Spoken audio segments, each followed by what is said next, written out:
Peptides for dogs are getting a ton of attention right now, but what are these products and what do we actually know about them? This video is going to be just a general overview of some of the peptides that we're using in dogs, and then I'll go through each of them in much more detail in subsequent videos. So let's start with BPC-157. This is promoted for tendon, ligament, muscle, and gastrointestinal healing. And despite widespread online claims, there are very limited published research in dogs. TB500 or thymosin beta-4 fragment. This is really marketed for soft tissue repair and recovery from injury, but most of the evidence comes from laboratory and experimental studies rather than any clinical trials in dogs. We have AOD 9604, which is really advertised for weight loss and fat metabolism, but veterinary evidence is extremely limited. Of course, there's semaglutide and tirzepatide, which are not technically the same thing as the healing peptides, but they're discussed online a lot.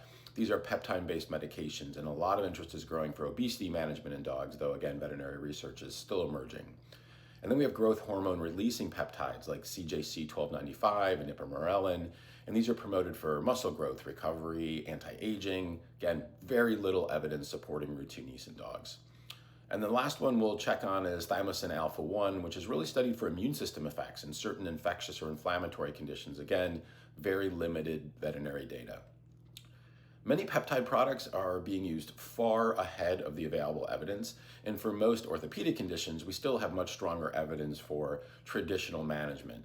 Weight management, physical rehab, exercise modification, nonsteroidals, and other established pain management strategies. So peptides are a very interesting area of veterinary medicine and may eventually play a much larger role. But for many of the products currently being marketed to dog owners, the science is still catching up to the claims. Follow me for the next videos going into great detail on each one of these peptides for canine health.